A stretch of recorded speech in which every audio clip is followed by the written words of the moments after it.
Fabo 54, 53, 50. On phone on. What up, gang? Now we gonna talk that real shit. Real shit.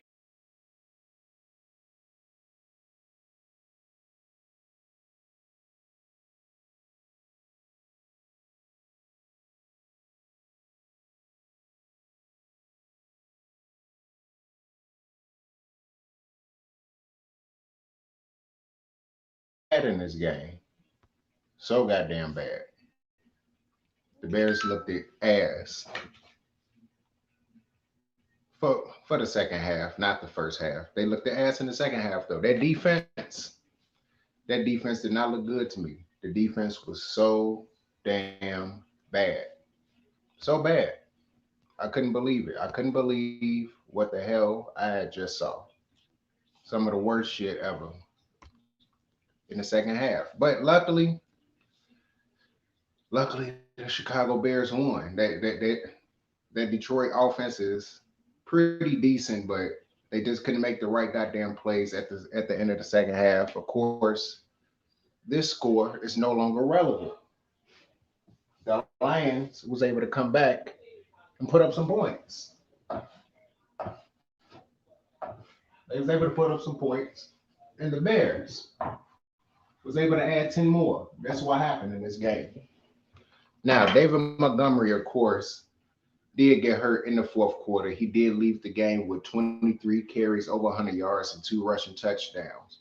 Hopefully, this is not very bad and David Montgomery is missing time because I don't know if Damian Williams can be able to hold or sustain anything much like David Montgomery is because he is a very durable back. He has had a few injuries in his career, but it was never something like this that'll keep him out. This looked like something that can possibly keep out David Montgomery for a week or two.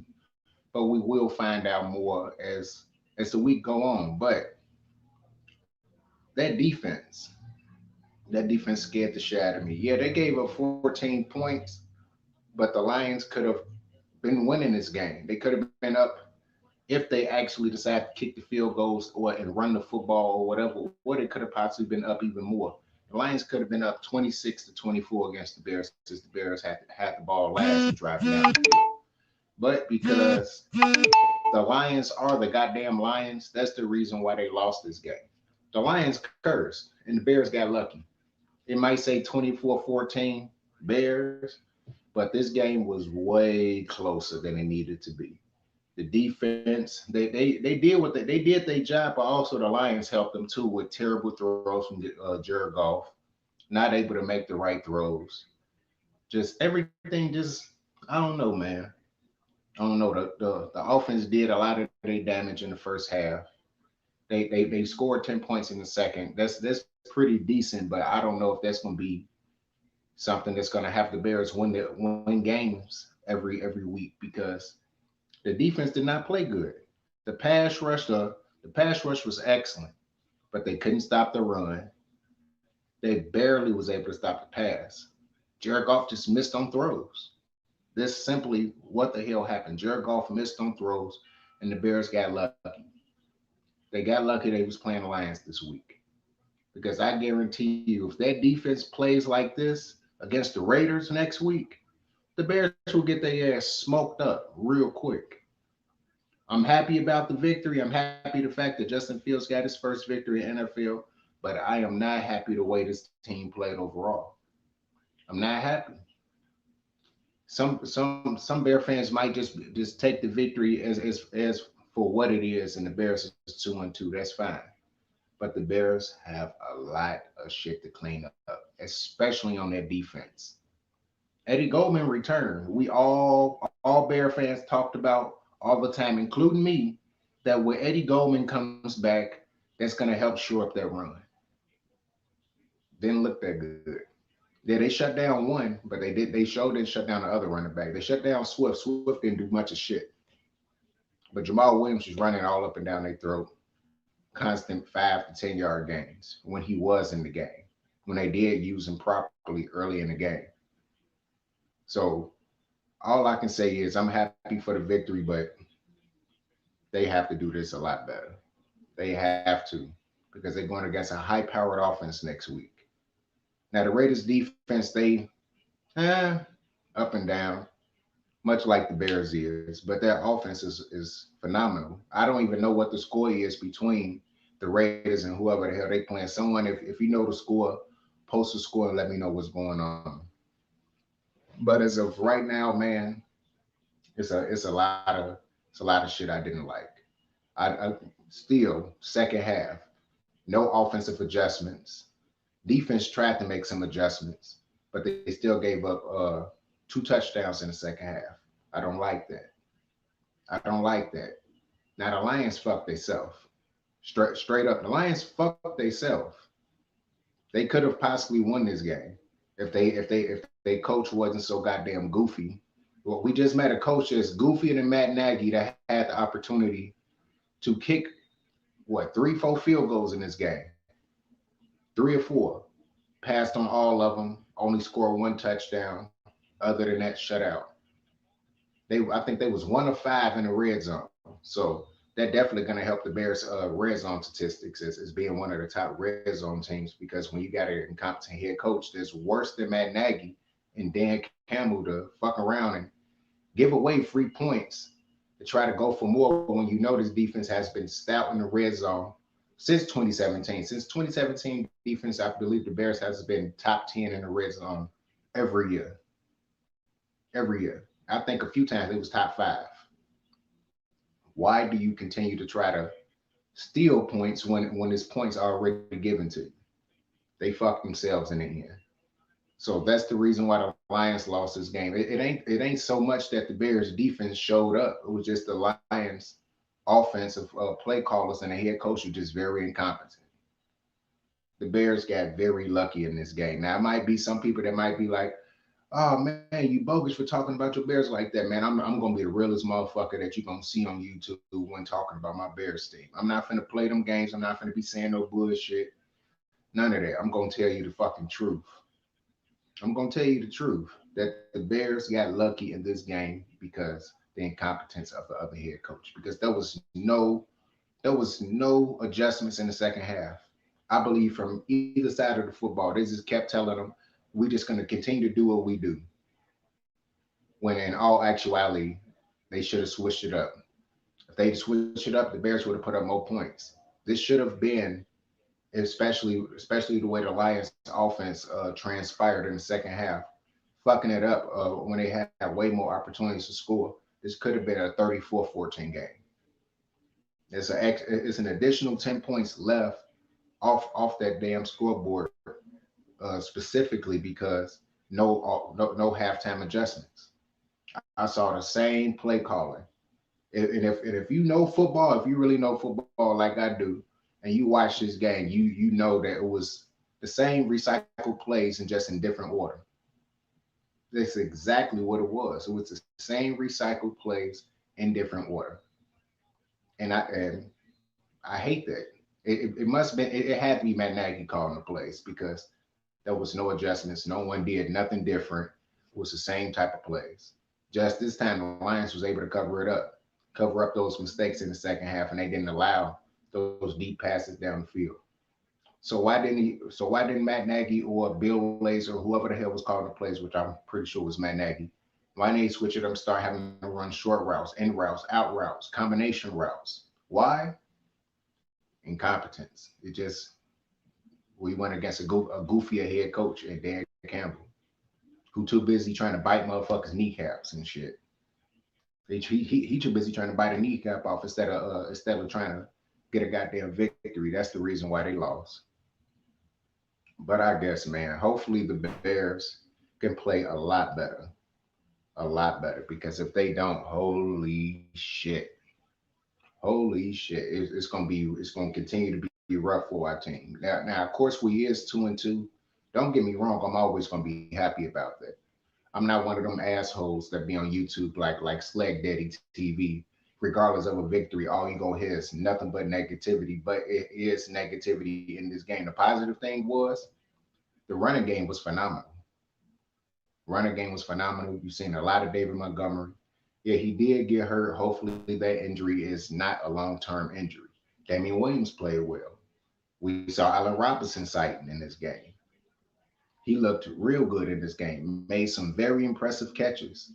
Darnell Mooney, still Darnell Mooney from last year, he has not taken a step back and looked like he's elevating this game even more, making even more spectacular catches out there.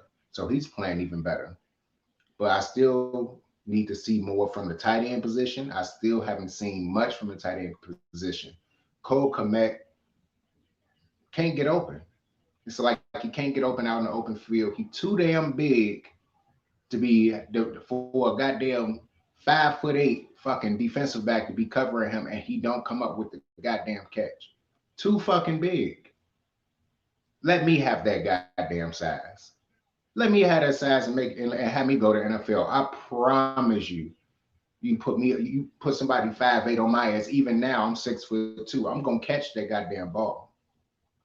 Ain't no way in hell that Cole Komet can't get open. You telling me that you can't scheme for your goddamn tight ends, Jesse James, Jimmy Graham, or Cole Komet to make a goddamn reception in this game? Nobody. Can't nobody do that. That's all bad. I don't like seeing shit like that. I have to see players make plays. And this offense was fairly competent, but still incompetent as hell. I need to see more because if we don't see more, guess what, man? It's gonna be a goddamn loss. It is going to be a loss. As of right now, the Chicago Bears is also having a live press conference as well. So whenever I see that after the game, after this broadcast, I probably look at that and see everything that they have to say. If I will have some answers, because as of right now, I'm still puzzled as in how you sign all these offensive players. This offense is supposed to be way better than last year. On paper, they are a lot better than last year. On paper. But it seems like the offense still can't do much of what I expected from them. I expected way more from them. I expected way more from my Bears offense. On paper, this offense looks way better than last year on paper. But they're not performing at the standards that they even did last year. And last year, for the first 10 games, they averaged 17. Last 6 games, they averaged like 28 per game. Come on now. I think that averaged out to 22, 23 points per game. Yeah, we scored 24. Fine. Still look very incompetent out there. Very incompetent. And I just don't like it. I know my guy YTC is happy. The Giants just stole that game away from the Saints and they just won on overtime. So yeah, man. I don't know, man. It's just very irritating to see your team win but don't look good winning. That was an ugly game. There was some components that I did love. Like I said, the running game looked good, the passing game looked okay, but still a lot of players are missing. What was Marquise Goodwin? What was Demir Bird? I haven't even seen I haven't seen enough out there that's promising. You have to get those other offensive players involved. They have to get involved. There's only how this team is truly going to succeed on offense. Because as of right now, it look like the defense is breaking down early. The defense is breaking down early. I don't like that. I don't like to see my team defense break down that fast. They gave up a lot of big plays against Detroit. They gave up too many goddamn plays against Detroit. Too many. It was way too many. I spoke to other YouTubers that I know. Uh, right now he keep changing the goddamn name. Now it's Depression Buzzers. Depression Butters. I just spoke to him. Spoke to the Ghost of Judah Tribe. I spoke to KO Sports Talk. It's a lot of guys I spoke to about this game that I was worried about it. Yeah, the Bears won, but that didn't take away none of my worries. It took away not one goddamn worry. Not one. Not one worry it took away. I'm still nervous. I don't know what the Bears is gonna do against the Raiders. The Bears and Raiders have been having battles over the past few years. The Raiders have won their last few, I believe, against the Bears. Ever since the Bears smoked them in like 2017 or 2016, whatever. I can't remember whenever the last time Matt Forte was on the team and he killed him. Other than that, man, I don't know. Hopefully the Bears can get it together and play a more complete game next week because it's still a lot of components that's just not right. It's still not right. But just make sure people to hit that like and subscribe button. Make sure to hit that, and also if you are if you are already a subscriber, just make sure to hit that like button and share this video. Just keep the channel growing. There's one thing I do know. But once again, I am happy that our team won. I'm just not happy the way everything went down. Too many big running plays given up. Too many good passing plays given up down the field. And remember, Detroit don't have any big name receivers on their squad. They had a whole bunch of second and third string type of guys. That's all it was. It was nothing but mainly second tier and slot receivers out there. The Bears gave all those yards up to over 200. I think damn near 300 yards passing for Jared Goff. Yeah, he missed on some throws, but the throws that he did make was big time. And of course, when he did put the ball on the money, the receivers dropped the goddamn ball. So the Bears definitely got lucky with this game. I don't care what nobody say. Yeah, the Bears jumped out in front 21-0. It shouldn't even been that. It shouldn't even been a 10-point game. The Bears shouldn't have won by 10 points. They should have won by 20 or more. I kid you not, on everything, the Bears should have won by 20 or more. But they didn't. You know why? Because game planning is a motherfucker. And when you got a coaching staff that's like this, that seem like they can't get this shit together, you're gonna have players like Cole Komet that still don't look shit like he did last year. And he didn't even look that good last year because he wasn't being used properly. Jimmy Graham was, but Cole Komet isn't. How come you can't game plan for Cole Komet like you did with Jimmy Graham last year? Cole Komet, if they did it right, Cole Komet should have about 2 or 3 touchdowns. But when your play caller is Matt Nagy, I don't believe it was Bill Lays. I believe it was Matt Nagy calling the plays. When you have a guy like that that's not putting you in the right position to score at any goddamn any given time, you have that type of bullshit possibly happening. Plain and simple. Plain and simple. I know y'all saw what the hell I saw out there. Players not getting the ball. It was only 2 wide receivers getting the ball the whole game, and the running backs. That's it. Tight ends wasn't involved. The third or fourth and wide receivers wasn't involved. The offensive line did block a lot better, even though they did still give up 2 sacks. Still, even though I know sacks is bound to happen, the offensive line still has to block better. It was missed assignments on the offensive line. If you see on the replay, James Daniels was free. He had nobody to block. That means someone on the offensive line, either the center or the quarterback, has to make that call as to slide the protection over to the left, which they failed to do so, which resulted in that sack twice, and also resulted in a fumble that could have been ran back. But luckily, once again, Justin Fields is able to chase that goddamn ball down and get it. It's going to be at a time it's not going to happen. I'm very surprised that it keeps happening. He a hustler like that. I get it. But that shit ain't gonna keep happening. If I can see this, then I mean the coaches has to see this shit too. Why isn't the after the first sack, once they got back into that same similar formation, they should have known that Detroit was gonna blitz that same formation. They should have seen that and they should have had them slide the protection over to the left. Or keep a running back in the backfield. Have him chip off the blitzer and then after that leak out, which neither happened. Neither happened. This Bears team is in trouble until they get that shit together. And I'm definitely hoping that they do because if they don't, man, 5-6 win team. Those little things right there can have your team go from 5-6 win team to possibly winning 8, 9, 10 games just like that. Just correcting the littlest shit and player execution. The defense has to execute a lot better. Oh, well, I know some will be some Bear fans gonna be like, oh man, they only gave up 14 points. That's because the Lions is goofy. The Lions is goofy as fuck. If it's any other team, they kicking them field goals. I'm sorry. They kicking them. They know it's a lot of game to play. They know that the Bears defense is usually out there on the field constantly, so they know they are already tired as it is. They're running on fumes all fucking ready.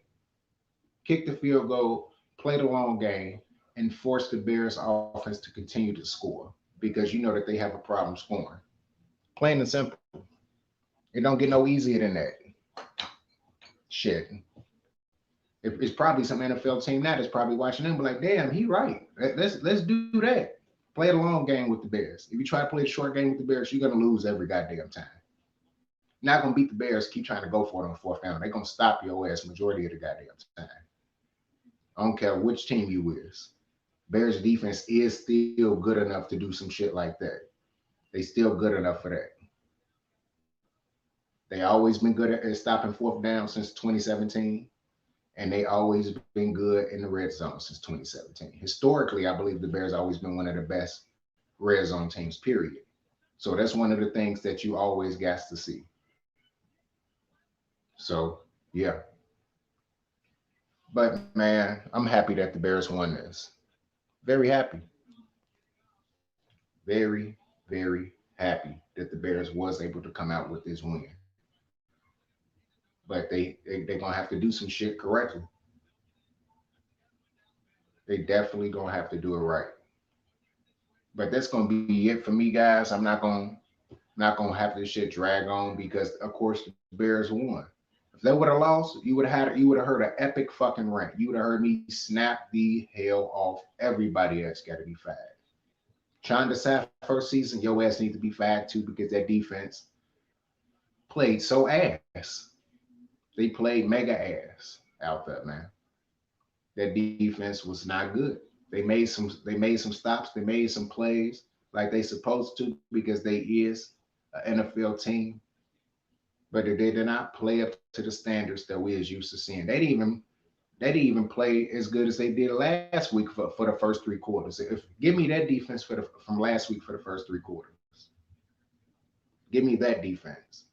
That's what I want to see. Constantly sacking the quarterback, constantly making plays, constantly getting stops. That's what I like to see from my defense. The Lions stopped themselves. The Bears did not stop them for the most part. The Lions stopped they fucking self. They stopped themselves. So get it together, Bears. I'm happy for the victory. I want to see more of that, and I'm hoping that they're able to get more wins down the line. So once again, this is Jonah Pippity bringing it back to you with another sports reaction. Once again, talking about the Chicago Bears taking on the Detroit Lions in this Week 4 matchup. All right, people. Peace out. On my mom.